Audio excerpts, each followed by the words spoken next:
তবে আজ আপনাদের সামনে বলে দিয়ে যায়, যতদিন মাথায় টুপি পরনেওয়ালা আল্লাহর ইমানদার বান্দারা জিন্দা থাকবে, যতদিন পূর্ব আকাশ থেকে সূর্য উদিত হয়ে পশ্চিম আকাশে ডুববে, ইসলামের পতাকা উড়ছে উড়ছে উড়বে। জোরে বলে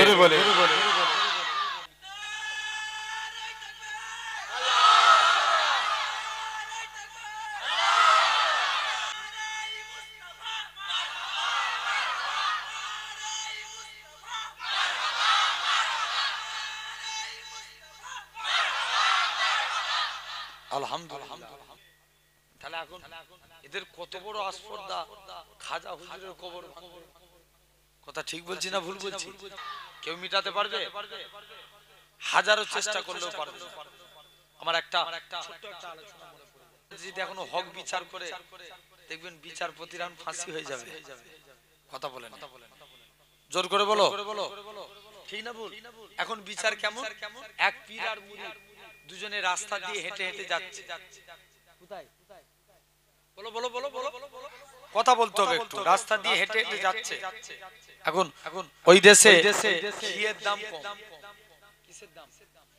ঘিয়ের দাম। এখন পীর মুরিদকে ডাকছে, আমি ঘি খাবো, ঘাড় মোটা করো। মুরিদ বলছে অত শত বুঝি আয়। মুরিদকে কাছে ডেকে ঘি খাবে, ঘাড় মোটা করবে। মুরিদকে ডাকছে, মুরিদ আয়।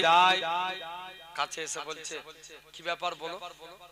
বলছে, তুই এখান থেকে চলেছ না হুজুর, আমি এখানে থাকবো। আমি ঘি খেয়ে খেয়ে ঘাড় মোটা করেছে। ওই দেশের দুই চোর চুরি করতে যে পাঁচি চাপা পড়ে মারা গেছে। কে? বলো বলো।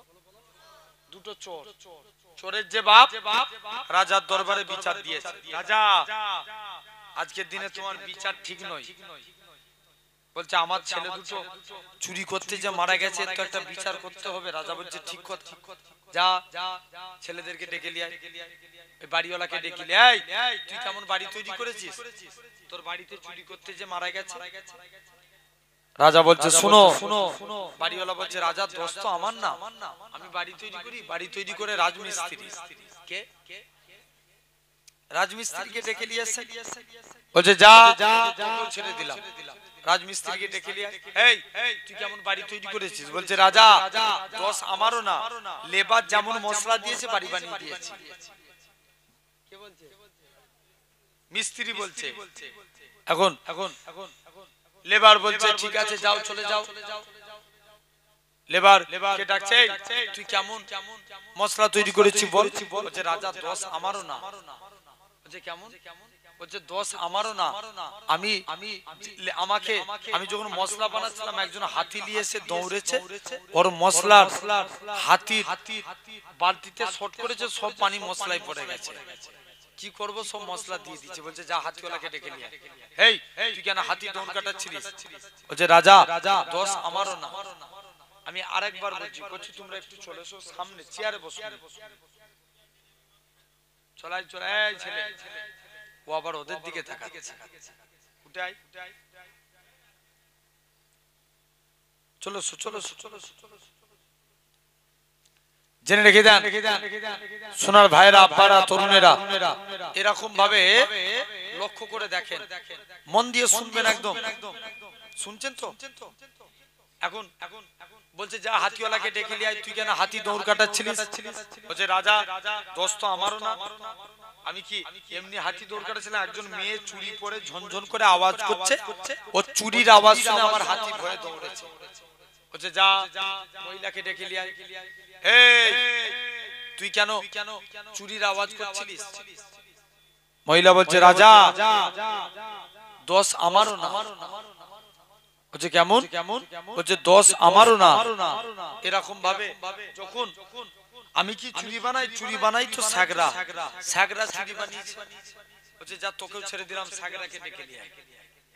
এই তুই কেন এরম ভাবে কি চুরি বানিয়েছিস? স্যাগরার কোনো উত্তর খুঁজে পাইনি। লাস্টে গেলে রাজার বিচারের সিদ্ধান্ত হলো, স্যাগরার জন্য দুটো চোর চুরি করতে যে মারা গেছে। যা স্যাগরার ফাঁসি দেবো। গলায় দড়ি দেয়, দড়ি বেরিয়ে চলে যায়। রাজা বলছে, যা এই ঘাড় মোটাওয়ালা লোক খুঁজে নিয়ে আয়। ওই মুরিদ কি করেছে? ঘি খেয়ে ঘাড় মোটা করেছে আর মুরিদকে তুলে নিয়ে চলে এসেছে। মুরিদ বলছে রাজা আমার দোষ কি? এখন এখন রাজা বলছে মুরিদ তোর দোষ তেমন কিছু নাই, তোর ঘাড় মোটা এটাই তোর সবথেকে বড় দোষ। কে বলছে? রাজা বলছে। মুরিদের ফাঁসি হবে। পীর বলছে আমার মুরিদকে ছেড়ে দাও, আমাকে ফাঁসি দাও। মুরিদ বলছে না, আমার পীরকে ছেড়ে দাও, আমাকে ফাঁসি দাও। দুজন মিলে ফাঁসি লিয়ার জন্য টানা হিজরা করে। রাজা বলছে ওরে সর্বনাশ, আমার দেশে ফাঁসি হয়ে অন্য দেশের লোক জান্নাতি হবে না, ই মানব না। ফাঁসি যদি দিতে হয় আমি রাজা, আমাকেই ফাঁসি দে। বুঝছেন না? তাহলে এখন বিচার ঠিক হয়? কথা বলেন, বিচার ঠিক নয়। দিকে দিকে সবাই চায় ইসলাম মিটে যাক, দিকে দিকে আল্লাহর ঘরের দিকে টার্গেট চলছে, মসজিদ মসজিদকে ভেঙে দেওয়া হচ্ছে।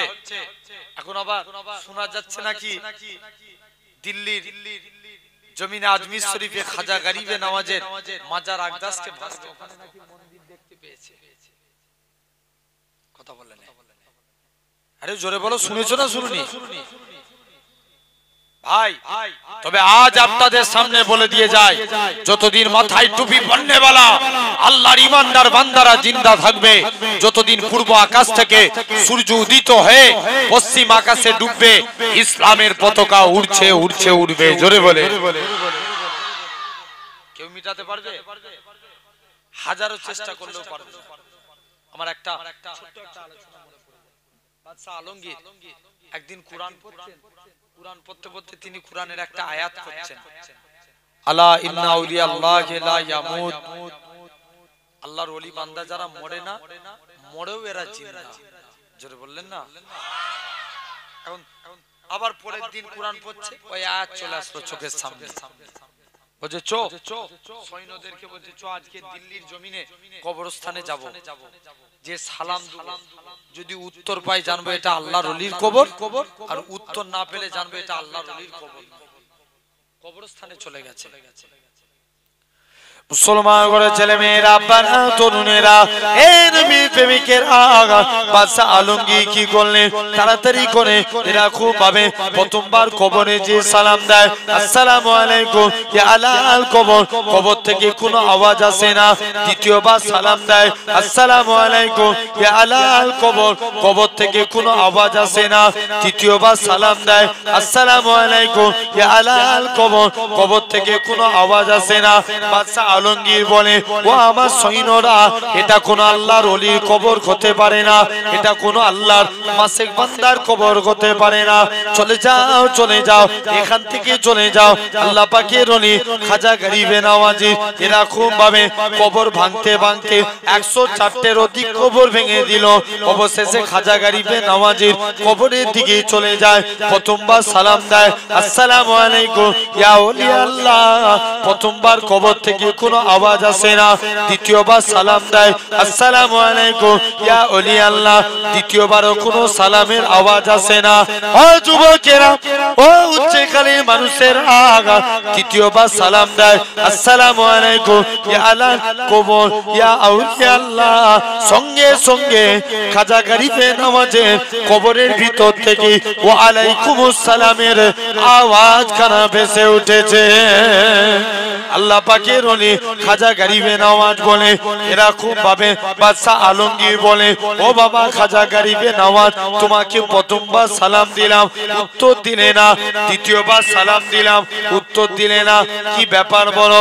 খাজা গরিবে নওয়াজ বলে ও বাবা মুরিদের আগা, শুনে রেখে দাও, প্রথমবার যখন সালাম দিলে আমি রুহানি হালতে মদিনা শরীফে ছিলাম, যখন তুমি আমায় দ্বিতীয়বার সালাম দিলে মদিনা থেকে আজমিরের দিকে চলে আসলাম। তৃতীয়বার যখন সালাম দিলে আমি খাজা গরিবে নওয়াজ আজমিরের জমিনে কবর থেকে তোমার ওয়া আলাইকুমুস সালামের জবাবখানা দিয়ে দিয়েছি। ভাবে তাহলে এখন এদের কত বড় আসপর্দা, খাজা হুজুরের কবর। কথা ঠিক বলছি না ভুল বলছি? জেনে রেখে দেন। তাহলে আমরা আল্লাহর দিকে ফিরবো। কারা কারা রাজি আছেন একবার হাত তুলে দেখান, তাকবীর মারেন।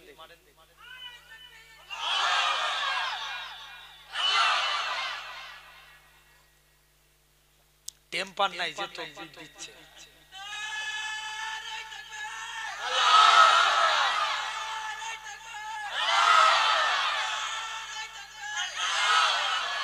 আলহামদুলিল্লাহ, জেনে রেখে দেন ভাই। ভাই আর একটা তাকবীর দিতে হবে। আমি আর জুনাইদ ভাই পশ্চিম বাংলায় বাজারে প্রচার করছি। কি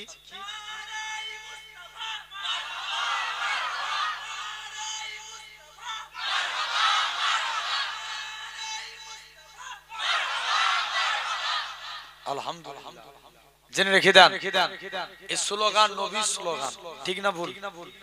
জেনে রেখে দেন। আসেন, আল্লাহ চার শ্রেণীর বান্দাকে ভালোবাসেন। কয় শ্রেণী? চার শ্রেণী। এক নাম্বার, আল্লাহ ভালোবাসেন সবরকারী বান্দাকে। কাকে? সবরকারী। এখন বলো তো ভাই, আমাদের কাছে ধৈর্য আগে না নামাজ আগে? ঠিক করে বলো। এখানেও দুটো দল হয়ে যাচ্ছে, একদল বলছে ধৈর্য, একদল বলছে নামাজ। শুনেন, আগে ধৈর্য তারপরে নামাজ। ধৈর্য না থাকলে নামাজ হবে? হবে না। আগে ধৈর্যর দরকার, তারপরে নামাজ। আগে সবর আনতে হবে, তারপরে নামাজ। সবর না থাকলে নামাজ হবে? কথা বলেন, জোরে বলো। কোনদিন হবে না। আগে ধৈর্য আনো, তারপরে নামাজ। ভাই কুরআনে আল্লাহ নামাজের কথা 82 জায়গায় বলেছে। কত জায়গায়? 82 জায়গায়। আকিমুস সালাত, বান্দা তোমরা নামাজকে প্রতিষ্ঠা করো, নামাজ কায়েম করো। কিন্তু ইমাম আহমদ বিন হাম্বল বলছেন কুরআন শরীফে আল্লাহ 90 জায়গায় সবরের কথা বলেছে। আরেকটু জোরে বলো। কত জায়গায়? ভাই 90 জায়গায়। সবরের কথা কত জায়গায়? আর নামাজের কথা 82 জায়গায়।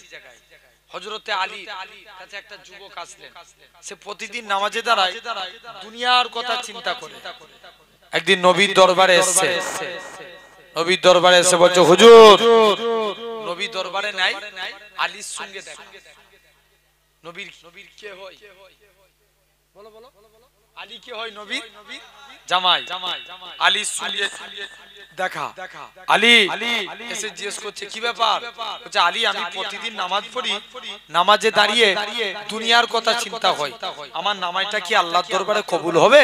হযরতে আলী ডাইরেক্ট ফতোয়া দিয়ে দিলেন, যাও, তোমার নামাজ আল্লাহর দরবারে কবুল হবে না। পরের দিন নবীর দরবারে এসেছে। নবীর দরবারে এসে বলছে, হুজুর, কালকে এসেছিলাম, আলী আমায় ফতোয়া দিয়েছে নাকি আমার নাকি নামাজ হবে না।